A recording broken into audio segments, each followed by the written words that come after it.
Salam alaikum à tous, c'est encore moi. Bienvenue à la deuxième vidéo.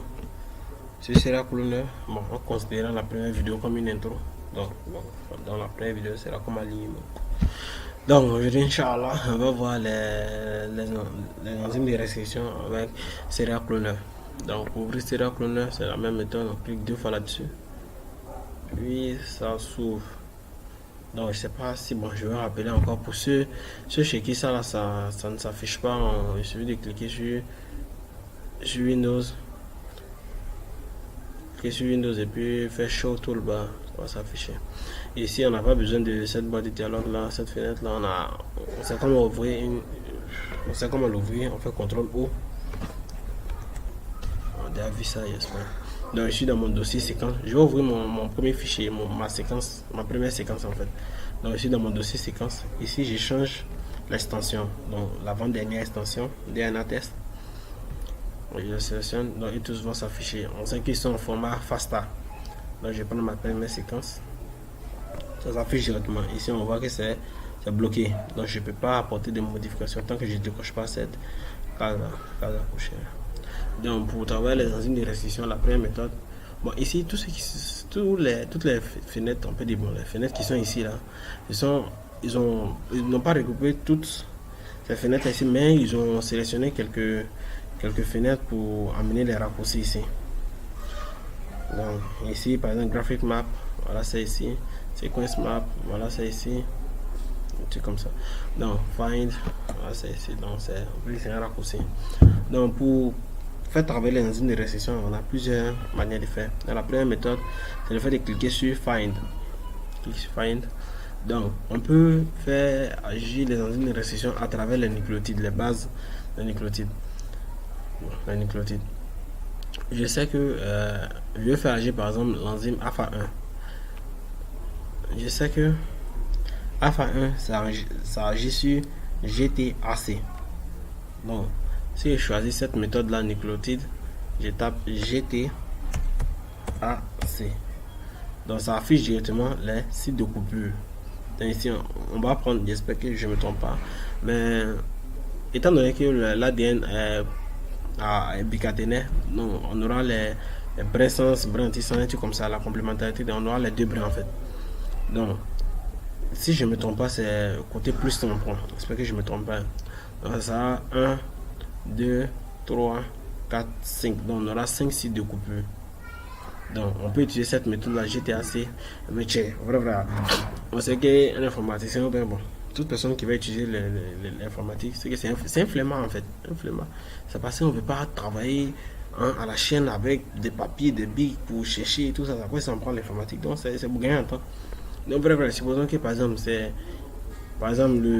ça coupe par exemple, regardons NLI par exemple, NLI ça coupe en CCGG, donc je vais copier tout ça là quoi. Je suis pas prêt. Donc, en tout cas, ce que moi je recommande, moi ce qui moi m'arrange en tout cas en tant qu'un flemmard, c'est le fait de cliquer sur site. Quand je clique sur site, je clique sur select et restriction enzyme. Donc je sélectionne directement mon enzyme et puis je fais agir dessus. Et puis c'est fini. Ça me donne directement les sites de coupure. Donc je tape A, là ça m'amène sur la zone de A. Et puis en plus, quand ça sélectionne l'enzyme, ça affiche directement son site de coupure. Donc moi je cherche alpha 1, je descends à alpha. Voilà alpha 1. Je clique deux fois là-dessus, alpha 1. Donc ça montre son site de restriction. Et puis ça montre les sites de coupure. Donc on a 1, 2, 3, 4, 5. On a 5 sites de coupure. C'est-à-dire on aura 6 fragments. 5 sites de coupure, 6 fragments. Donc c'est un truc comme ça. Donc bon. 5 sites de coupure, 6 fragments.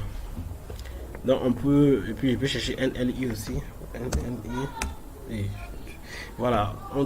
On tape pas les deux lettres à la fin. On tape la première lettre N et puis c'est fini. Si tu tapes L, ça va te ramener directement sur la zone de L. Non, N. Non, et puis je descends. Excusez-moi. Je cherche N, L, I, quelque chose. Hein. N, L. Bon, je suis dépassé. Voilà ça. N, L, I, 38, quoi. Donc, Voilà, quand on fait agir NLI à la première séquence, ça nous donne directement, on donne 3 fragments. Et ça fait 3 sites de coupure, c'est-à-dire on aura 4 fragments. Ça, c'est la première méthode. La deuxième méthode, bon, supposons qu'on a envie de faire agir les deux enzymes en même temps. Voilà. Donc pour faire ça, c'est un peu plus compliqué. Et puis supposons que par exemple, et ça, dans cette séquence-là, on a 3 sites de coupure. Et si on avait plusieurs sites de coupure, parce que ça ne nous donne pas le nombre de sites de coupure, ça nous met de compter. Et si ça nous donnait plusieurs sites de coupure, donc on allait compter le nombre de sites de coupure et puis faire plus 1 pour trouver le nombre de fragments. C'est vrai, c'est fatigant. Donc c'est pour ça qu'on a Visual Cutter. Donc avec Visual Cutter, on peut faire agir 2 enzymes en même temps. On peut, plusieurs enzymes même, 3, 4, on peut faire agir plusieurs enzymes en même temps. De 1, de 2, on peut avoir le profil électrophorétique, si je ne me trompe pas. On peut avoir une image de notre graphe, de ce qu'on fait. Et puis ça nous donne en même temps le nombre de fragments. Donc je clique sur Visual Cutter. Visual Cutter c'est ici. Je tape dessus. Bon, je vais ouvrir de faire. Visual Cutter, ici ça nous demande de taper notre séquence, de sélectionner notre séquence. Donc, Open a Sequence. Je change toujours l'extension avant-dernière. Je prends la première séquence. Si c'est un peu rapide, vous me dites. Donc, je cherche mon alpha 1, je tape A, je descends. Alpha 1, je sélectionne. Directement, ça me donne 6 fragments. Je laisse 6 fragments. Donc, quand on fait agir alpha 1, ça me donne 6 fragments. Donc, c'est la distinction sites de coupure comme on a vu avec Find. Puis, ça me donne directement le profil électrophorétique. Pour faire agir une autre enzyme, bon, une enzyme, là, ça prend tout. Donc, je désélectionne alpha 1. Sinon, si je laisse sélectionner alpha 1, donc de 1, ça va prendre alpha 1 en compte et puis ça va prendre l'autre enzyme que je vais sélectionner. Donc, je désélectionne, je décoche alpha 1 et puis je cherche NLI. Je descends. Voilà, je sélectionne NLI. Donc, directement, ça me donne 4 fragments. 3 sites de coupure, 4 fragments. Et puis, le profil électrophorétique. Maintenant, supposons que je veux faire agir 2 enzymes en même temps. Donc, je vais sélectionner, je laisse cocher cette case de NLI là. Et puis, je cherche alpha 1. Tape A. Et puis, je cherche. Voilà, alpha 1. Donc, voilà, c'est ici. Donc, on aura l'incubation triangulaire, c'est un peu bizarre. Donc, on va faire agir les enzymes NLI et alpha 1 en même temps. En même temps. Et pour ça, on a 9 fragments. 9 fragments, c'est-à-dire 8 sites de coupure. Et puis, dans les 9 fragments, ça nous donne directement où dans la première coupure, c'est au niveau de c'est alpha 1 qui va agir en premier. Après, on aura alpha 1 encore, alpha 1, et après, c'est NLI. Voilà. Bon, au début, ça commence, c'est ici au moins. Voilà, alpha 1. Là, ça nous donne et puis ça nous donne le profil électrophorétique ici. Ici, c'est pour zoomer, dézoomer, un truc comme ça. Voilà. Un peu bon comme ça. Et puis, si je veux dire qu'on pourrait voir ça en image, en format BMP. Bon, ça, c'est pas important. Je fais Save Graphic Report. Et puis, ça me dit directement de mettre le nom. Bon, d'enregistrer. Je vais enregistrer sur quel nom? Je peux dire enzyme. Bon, enzyme. Bon, non, je vais faire NLI plus ça. Je mets ça en majuscule. NLI plus ça. Alpha 1. J'enregistre. Je ne sais pas si vous avez vu ça enregistré dans mon dossier séquence. Je sors, je cherche mon dossier séquence ici. J'ouvre mon dossier séquence. Voilà mon fichier, c'est en BMP. Bon, pour ceux qui ne savent pas, c'est enregistré comme en format .txt, mais c'est pas un fichier TXT. Ouais, non, un fichier TXT, c'est un fichier test. Or, ça, c'est en image. C'est .txt, mais c'est en image. Ne confondez pas. Donc, on appelle ça fichier BMP. Donc, directement, ça me donne, voilà. Là, ça me donne la version de Serial Cloner que j'ai utilisée. Version 2.5. La date, l'heure. Ça me donne les enzymes que j'ai utilisées. NLI plus alpha 1. Le profil électrophorétique. Ça me donne les sites de coupure, bon, les fragments. Et si je ne me trompe pas, ça donne les sites de coupure en même temps. Et ça quitte 416 BP, je crois, from to. Non, comment c'est ici? Bon, je sais pas. Je n'ai pas cherché. Donc, c'est un truc comme ça. On peut sauvegarder ça comme ça. Et puis, après, tu peux venir regarder. Bon, quand tu fais agir les enzymes, bah, tu peux exporter. Tu peux prendre l'image pour aller montrer à quelqu'un. Voilà, quand j'ai fait agir, voilà ce que ça a donné. C'est un moment, quoi. Voilà. Avec 3 mégas. C'est un peu lourd quand même. Donc ça, c'était la première méthode. Donc, supposons par exemple que le professeur ou quelqu'un dise, ok, je vais faire agir, d'abord j'ai une séquence, mais je veux savoir quelles sont les enzymes qui peuvent agir sur ma séquence. Ouais. Quelles sont les enzymes qui peuvent agir sur ma séquence? Donc pour ça, c'est comme si, je sais pas comment dire, on allait faire un recensement en fait, pour voir tous les enzymes qui peuvent agir sur la séquence. Je sais pas si je. Séquence map. Non, non, c'est pas ici. C'est graphic map. Voilà. Graphic map. Donc, ici, ça va nous montrer tous les enzymes qui peuvent agir sur notre séquence. Donc, d'abord, j'avais déjà sélectionné ma première séquence ici. Bon, on peut recommencer même. Enfin, toujours, c'est comme si j'avais ouvert Serial Cloner pour la première fois. Je fais CTRL O. Je change l'extension. J'utilise la première séquence. Lock. Bloqué. Il fait Graphic Map. Je pourrais faire Graphic. Je pourrais cliquer ici. Je pourrais cliquer sur Restriction aussi. La même chose, vous avez des questions des raccourcis. Donc ici, quand je fais Graphic Map, donc ça agit sur le fichier que j'ai exporté ici. Le fichier, c'est la séquence, la première séquence. C'est un fichier FASTA, hein. On a vu déjà, c'est qu'un fichier FASTA. Donc ici, ça me donne, on a dit unique site. Ça me donne directement tout, je dis exactement, tous les enzymes, en tout cas qu'ils ont pu répertorier, tous les enzymes qui peuvent agir sur ma séquence. Excusez-moi. Voilà. Voilà. Donc, ça affiche directement tous les enzymes qui peuvent agir sur ma séquence, ma première séquence. Donc, c'est-à-dire unique site. Maintenant, on peut choisir aussi. Excusez-moi. Donc, ça me donne directement tous les enzymes qui peuvent agir, ne serait-ce qu'une seule fois. Donc, ici, ça agit qu'une seule fois. Donc, ça me donne tous leurs noms. Donc, les voici ici, représentés. C'est encore plus beaucoup, hein. Je peux monter, c'est beaucoup. On peut monter, c'est beaucoup même. Si ça agit une seule fois, on n'a qu'à l'amener en même temps. Vraiment comme ça. Non, mais c'est pour ça que quand on te demande des enzymes qui agissent deux fois, qui ont deux sites de restriction. Donc là tu décoches unique, là on décoche unique site, et puis quand on décoche unique site, il n'y a rien. Comme si on n'a rien coché en fait, il n'y a rien, rien ne peut agir, on n'a même pas demandé quelque chose. Maintenant je lui demande ceux qui ont deux sites de restriction. Deux ou plusieurs, hein, si je ne me trompe pas. Parce que c'est deux sites de restriction. Donc ça m'affiche en même temps ceux qui ont deux sites de restriction.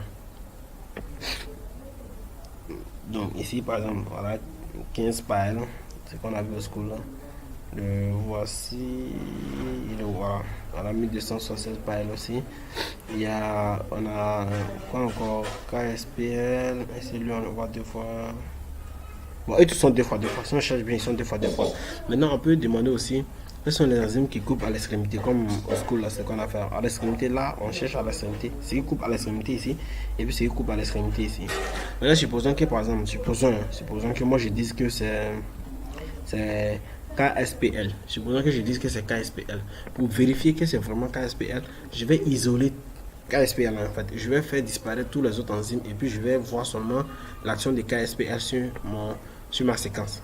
Et puis voir si c'est vrai. Donc, je décoche double site, je coche particular site, choose site, et puis je tape K, je cherche KSPL. Donc, je coche, puis je clique ailleurs. Et vous voyez, donc ça affiche KSPL. KSPL, ça agit ici et ici. Donc KSPL n'agit pas aux extrémités. Vous voyez, donc je décoche encore. Je viens cocher d'abord double site. Donc, ouais. Je peux prendre par exemple PAL, comme ce qu'on a fait au school là. Ouais, PAL, P, Je décoche d'abord KSPL. Pas P, P-A-E-L. Voilà ça. C'est ça, ok. Donc vous voyez, ça c'est un peu, c'est pas à l'extrémité parfaite, mais c'est un peu au bord. Ouais, donc ça dépend en fait, ça dépend de ce que tu cherches. Ça dépend de ce que tu cherches. Ça dépend de ce que tu cherches, par exemple A, F, bon, c'est sûr. Donc vous pouvez essayer ça avec plusieurs autres enzymes. Ouais, donc si tu cherches ceux qui agissent plus de deux fois, tu coches double site, ceux qui agissent une seule fois, ne serait-ce qu'une seule fois, il y a tu achètes unique site. C'est un truc comme ça. Ici, ou bien ici même on peut décocher ça, coche particulier site, et puis on cherche notre truc là, notre c'était quelle séquence, c'était quelle enzyme là, NL alpha 1 A, j'ai coché. Je vais décocher par elle d'abord. Quand tu laisses cocher, c'est comme si tu faisais agir les deux à la fois en même temps. Ce qui n'est pas ce qu'on cherche. C'est quoi ça? Je cherche par elle, par E. Voilà. Mais c'est même pas coché. Bon, ok. Je cherche alpha 1. Alpha 1. Donc voilà. Voilà. Alpha 1 coupe une fois, deux fois, trois fois, quatre fois, cinq fois. Alpha 1 coupe 4, 5 fois. Donc voilà notre premier fragment, notre deuxième fragment, notre troisième fragment, notre quatrième fragment ici, cinquième et sixième ici. Ouais, non, donc c'est un truc comme ça. Ça, c'est encore plus léger, encore plus facile, tranquille quoi. On peut chercher des trucs aussi. NLI pour voir où il coupe N. Je cherche LI, NLI. 38, voilà. Je coche ici, voilà. NLI, donc voilà, ça coupe trois fois. Premier fragment, deuxième fragment et troisième fragment. Donc c'est un jeu comme ça. Donc voilà, c'est ce qu'on pouvait dire sur les enzymes. Donc je sais pas si je l'ai déjà dit. Les vidéos sont en très bonne qualité en fait. Quand je finis, je les exporte en 720 M3 à MP4 720. Donc ça devient encore plus lourd. Donc pour pouvoir envoyer ça par exemple sur WhatsApp comme ça, je dois transformer ça en 360 MP4 360. Donc quand c'est comme ça, c'est moins lourd. C'est pas trop de bonne qualité, mais c'est lisible. Donc quand je vais finir, je vais la transformer en MP4 360. Mais pour ceux qui veulent la bonne qualité, c'est-à-dire en 720 MP4 720 ou bien dans un autre format, c'est que ça dépend de vous. On peut transformer ça en 3GP, mais ça sera absolument de mauvaise qualité. Ceux qui prennent les 3GP seulement, mais je ne sais pas si ça existe encore. Maintenant, on parle en termes de MP4. Donc, si je finis, je vais transformer ça et puis envoyer. Donc, j'espère que j'ai fait, ce que je connaissais. Si d'autres personnes ont d'autres idées, on peut signaler. Ici, concernant les peptides, là, c'est pas les enzymes. Concernant les peptides, là, ce sont les trucs. On peut savoir la protéine. C'est un truc. Là, j'espère que on va bien faire. Attendez, je vais essayer. Bon, je n'ai pas essayé concernant la protéine, non, mais bon, on va essayer pour voir. Donc voilà, c'est petit seulement, mais on peut sélectionner. C'est pour ça que j'ai dit M. Dans MK par exemple, il y a un seul site de coupure avec MK. MK, j'ai oublié même M là, c'est quoi, méthionine ou quoi, là, c'est pas. Comme ça, c'est en anglais. Et c'est en une lettre, code en une lettre là, donc c'est un peu bizarre. Donc MK, on a un seul site de coupure, donc ça sera ici. Ça va couper ici, donc on aura deux fragments, un ici, un ici. Un truc comme ça. On va essayer ça avec Visual Cutter. Visual Cutter, Open a Sequence. Voilà, on va sélectionner la protéine. Ah, ça refuse même. Donc ça prend pas en compte les protéines. Essayez-moi si je tâtonne un peu. Bon, je n'ai pas essayé même. Donc c'est en faisant la vidéo que j'ai eu l'idée. Protéine. New protein sequence. Bon, concernant concernant le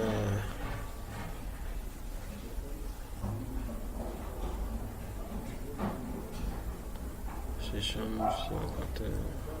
bon, ouais. Non, non, ici, ce sont les ADN. Pourquoi ici ça s'ouvre pas et les autres sont un peu bloqués? Pourquoi ça s'ouvre ça? Parce qu'on n'a pas ça c'est indépendant en fait par rapport à cette boîte de dialogue. Les deux boîtes de dialogue sont indépendantes. Mais si j'avais ouvert la première séquence ici, je pourrais ouvrir la deuxième séquence ici. Donc après ça j'ai bloqué. Donc si j'espère que j'ai fait un peu le tour. Donc s'il y a d'autres questions ou d'autres trucs, on peut se faire signe et puis essayer de voir comment on peut faire le truc. Donc c'est ce que je pourrais faire qui est là. Peut-être je ne connais pas tout. Hein. C'est ce qui pourrait faire qu'elle a. Donc, si je dis, salam alaikum wa rahmatullah.